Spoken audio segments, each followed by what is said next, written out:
প্রিয় দর্শক, মহিবুল হাসান চৌধুরী নওফেল এবং হাসান মাহমুদ, এই যে দুজনের নাম বললাম, দুজনের নাম বলার সাথে সাথেই কিন্তু তাদের চেহারাটা আপনাদের অন্তর্চক্ষুতে ভেসে ওঠার কথা। কারণ তারা দুজনেই খুব সুপরিচিত মানুষ আওয়ামী লীগের নেতা হিসাবে, প্রথম সারির নেতা হিসাবে। আওয়ামী লীগ যখন ক্ষমতায় ছিল তখন এই হাসান মাহমুদ ছিলেন পররাষ্ট্র মন্ত্রণালয়ের দায়িত্বে, অর্থাৎ পররাষ্ট্রমন্ত্রী, এবং মহিবুল হাসান চৌধুরী নওফেল ছিলেন শিক্ষা মন্ত্রণালয়ের দায়িত্বে, অর্থাৎ শিক্ষামন্ত্রী। মানে যে জুলাই আগস্টে যে আন্দোলনটা হয়েছে, আওয়ামী লীগ সরকার যে ক্ষমতাচ্যুত হয়েছে, তখন এই দুইটা মন্ত্রণালয়ের দায়িত্বে এই দুজন ছিলেন। এখন 5ই আগস্ট পরবর্তী সময় এখন পর্যন্ত আমরা আওয়ামী লীগের প্রথম সারির নেতাদেরকে যদি বলি যে এ পর্যন্ত কারা মিডিয়ার সামনে এসে গুরুত্বপূর্ণ তথ্যগুলো শেয়ার করছেন এবং অনেক বিষয়ে বিশ্লেষণ করছেন, অনেক বিষয়ে তাদের মতামত, তাদের ভিতরের আলোচনাটি তুলে ধরছেন, তাহলে এই দুজনের নাম আমাদের প্রথম বলতে হবে। তারাই করতেছেন। এই তো সম্প্রতি গতকালকে, গত 18ই জানুয়ারি দিল্লির প্রেস ক্লাবে তারাই দুজন করলেন, সাথে নিজম মজুমদার ছিলেন সংবাদ সম্মেলনে। এখন আজকের এই ভিডিওতে আপনাদের সামনে আমি যে বিষয়টা উপস্থাপন করব সেটা হলো যে ওরা তো বানের জলেই ভেসে যেত।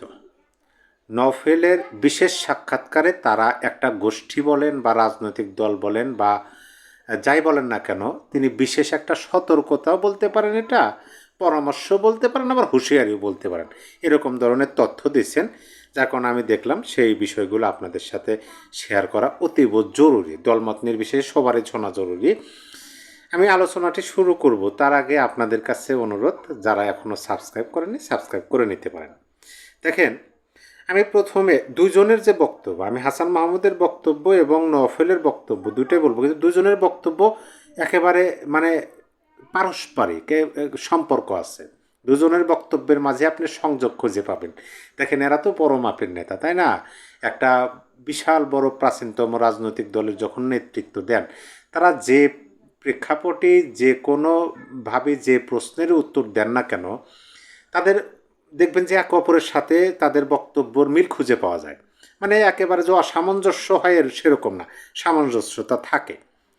প্রথমে আপনি যদি হাসান মাহমুদের কথা বলেন, তিনি কিন্তু ডয়েচে ভেলে একটা সাক্ষাৎকার দিয়েছিলেন। সেখানে তিনি স্পষ্টভাবে বলছেন, যেইটা নিয়ে আজকে দৈনিক যুগান্তর একটা রিপোর্ট করছে, সেই রিপোর্টে কিন্তু দেখলাম, ইউটিউবে দেখলাম ব্যাপক ভিউ হইতেছে, ভাইরাল, আপনারাও দেখবেন হয়তো বা আগে আর পরে। তিনি সেখানে বলছেন যে বাংলাদেশে গণতন্ত্র পুনরুদ্ধারের জন্য বিএনপির সাথে কাজ করতে আওয়ামী লীগ ইচ্ছুক। কারণ বিএনপির আদর্শ এবং আওয়ামী লীগের যে আদর্শ, সে আদর্শটা কিন্তু পুরোপুরি সাংঘর্ষিক না। দুইটা দলের আদর্শের মধ্যে পার্থক্য আছে, কিন্তু এই আপনার 80% বা এই যে মতাদর্শ যেটা বলা হয়, সেটা কিন্তু স্বাধীনতা, সংবিধান এবং মুক্তিযুদ্ধের পক্ষে, কিন্তু অবস্থান দুই দিকে হতে পারে, সেটা সমস্যা নাই। তাদের সাথে আন্দোলন সংগ্রাম করতে ইচ্ছুক, এটা নিয়ে ব্যাপকভাবে প্রচার হইতেছে। আমি হাসান মাহমুদের এই বক্তব্যটা প্রথমে এই জন্য বললাম। এখন আসেন নওফেলের সাক্ষাৎকারে, দীর্ঘ 40 মিনিটের সাক্ষাৎকারে অনেকগুলো প্রশ্নের উত্তর তিনি দিচ্ছেন। সেইখানে তিনি একটা শব্দ বলছেন, যে শব্দটা খুবই গুরুত্বপূর্ণ, যে ওরা তো বানের জলের মতো, বানের জলে যখন নদীতে যখন জোয়ার আসে, তখন দেখবেন নদীর পানিতে আপনার ওই যে কচুরিপানা ভাসে, নদীর স্রোতের সাথে কচুরিপানাও ভেসে চলে যায়। সেরকমই সেই উদাহরণটা দিয়ে তিনি বলছেন যে এই যে 5ই আগস্ট আওয়ামী লীগ সরকার ক্ষমতাচ্যুত হইল, সেখানে যদি আওয়ামী সভানেত্রী শেখ হাসিনা একটু যদি চাইতেন যে এই আন্দোলন যে কোনো মূল্যে তিনি দমন করবেন এবং তার দল অর্থাৎ আওয়ামী লীগের শক্তিমত্তা তিনি দেখাবেন, তাহলে সারা বাংলাদেশ লাগতো না, শুধু ঢাকা বিভাগটা আপনি ধরেন, ঢাকা বিভাগের আওয়ামী লীগের নেতাকর্মীদেরকে যদি আওয়ামী সভানেত্রী আহ্বান জানাইতেন এইভাবে, নফেলের ভাষায়, যে আপনারা দেশকে রক্ষা করতে, এই জঙ্গিদের হাত থেকে দেশের স্বাধীনতা, সংবিধান এবং দেশের সম্পদকে রক্ষা করতে সবাই ঢাকায় আসুন, সবাই রাজপথে নামুন, তাহলে সমগ্র বাংলাদেশের লোকদের রাস্তায় নামা লাগতো না, রাজপথে শুধু ঢাকা বিভাগের আওয়ামী লীগের নেতাকর্মীরা নামলেই এরা জনস্রোতে ভেসে যেত। এই কথাটা প্রথমে বললেন নওফেল। তারপরে তিনি যেটা বললেন যে এই যে এখন যে দেখা যাইতেছে বিভিন্ন ধরনের উগ্রবাদী বক্তব্য, বিভিন্ন ধরনের উৎপাতমুখী মানুষের আনাগোনা দেখা যাইতেছে, এবং সেটাকে কি বলে, অন্য ভাষায় যদি আপনি বলতে চান, এটা হলো যে একেবারে মানে উম্মাদ, হ্যাঁ উম্মাদ শব্দটা তিনি ব্যবহার করছেন, যে এখন যারা উম্মাদ আছেন, যারা উম্মাদ পর্যায়ে রাজনীতি করতেছেন, তারা তো দুদিন আগে আর পাশে থাকবেন না বাংলাদেশে। তাদের তো বাংলাদেশের মানে রাজনৈতিকভাবে অস্তিত্ব বা ভিত্তি সেরকম নাই। সেহেতু এমনকি এই বর্তমান সরকারের মধ্যে একাধিক উপদেষ্টাকে দেখবেন যে তাদের দ্বৈত নাগরিকত্ব আছে। তারা বাংলাদেশের নাগরিকত্ব নিচ্ছে, পাশাপাশি তারা অন্য একটা রাষ্ট্রেরও নাগরিকত্ব তাদের আছে। তাহলে তারা সময় শেষে ঠিকই উড়াল দিয়ে চলে যাবে। কিন্তু এই বাংলাদেশে থাকতে হবে কাদের, বাংলাদেশের রাজনীতি করতে হবে কাদের, সেটার ক্ষেত্রে তিনি বললেন যে বাংলাদেশের বড় একটা রাজনৈতিক দল, সেই রাজনৈতিক দল তাদের যে আদর্শ সেটা মুক্তিযুদ্ধের পক্ষে, কিন্তু এই দলের যে নেতা কর্মী সমর্থক যারা আছেন তাদের তো বাংলাদেশেই থাকতে হবে, তাদের তো আর দ্বৈত নাগরিকত্ব নাই। এখন এই যে বিশাল একটা শক্তি বাংলাদেশ আওয়ামী লীগ, এই শক্তিকে এইভাবে দূরে রাখা বা দূরে রাখার চেষ্টা বা ক্ষমতা প্রয়োগ করে, বল প্রয়োগ করে দূরে রাখতে বাধ্য করা, দূরে থাকতে, এইভাবে কতদিন চলবে? ধরেন একটা নির্বাচন হইল, সেই নির্বাচনে যারাই নির্বাচিত হোক না কেন, তখন তো এই যে বর্তমান সময়ে আমাদের সর্বশেষ রাষ্ট্র রক্ষার স্বার্থে যে বাহিনী কাজ করেন, সেটা আমাদের সেনাবাহিনী, সার্বভৌমত্বের জায়গা।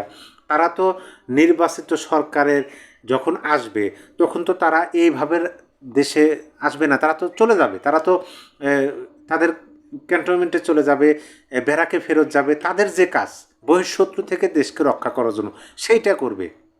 তারা তো সারা জীবন দেশের অভ্যন্তরীণ বিষয়ে পড়ে থাকবে না।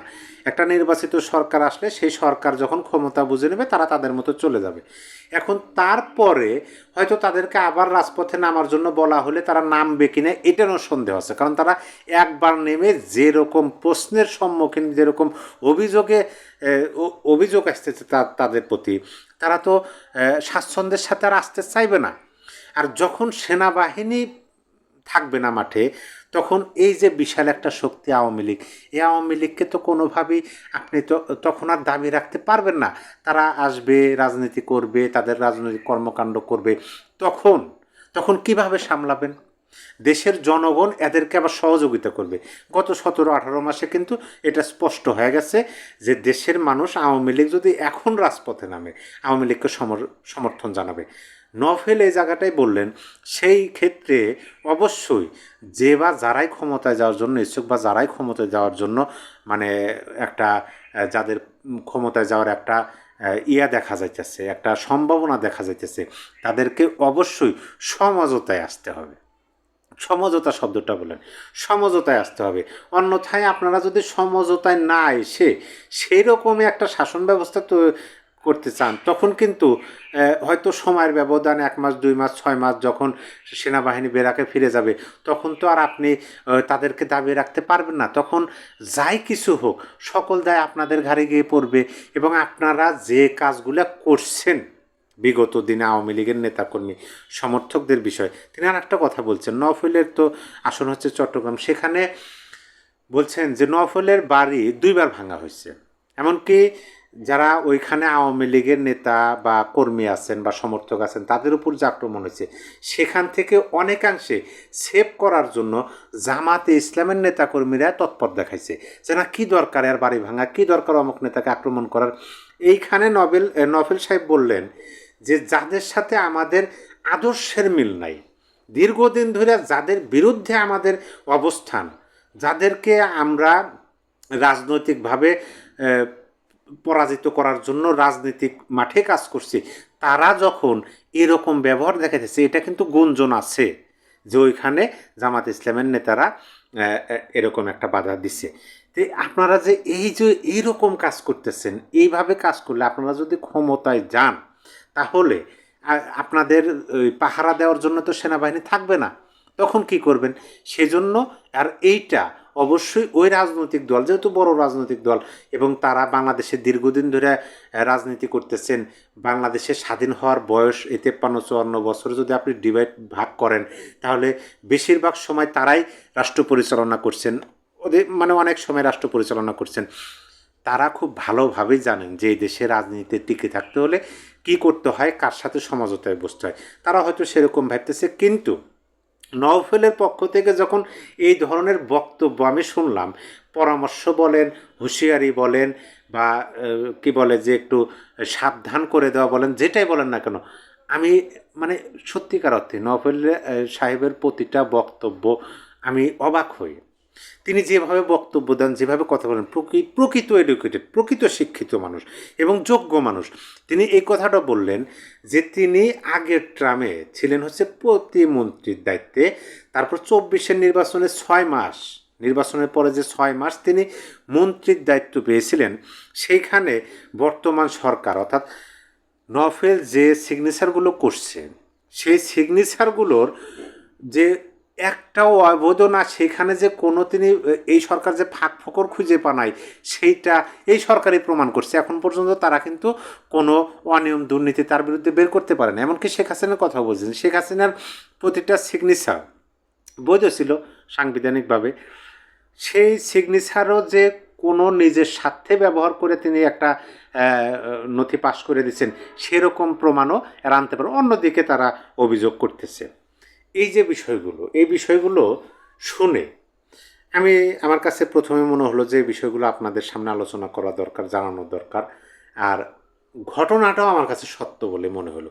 যে আমি বারবার বলি, এই দেশে 2টা রাজনৈতিক দল, তাদের মধ্যে মত পার্থক্য আছে, তাদের মধ্যে মানে বলতে গেলে কাঠে কুড়ালের মতো, কেউ কাউকে দেখতে পারে না, সহ্য করতে পারে না। তারপরও দেশের স্বার্থে, বিশেষ করে নিজেদের অস্তিত্ব টিকে রাখার স্বার্থে অবশ্যই সমঝোতা বিষয়টা মাথায় রাখা উচিত, এবং কারা দেশের পক্ষে কারা দেশের বিপক্ষে এই বিষয়টা নিরূপণের মাধ্যমে রাজনীতির পথ নির্ধারণ করা উচিত বলে আমার কাছে বর্তমান পরিস্থিতি এবং প্রেক্ষাপট অনুযায়ী মনে হইতেছে। প্রিয় দর্শক, আপনার মতামতটা অবশ্যই কমেন্ট বক্সে জানিয়ে দিতে পারেন। সবাই ভালো থাকবেন, আবার দেখা হবে। আল্লাহ হাফেজ।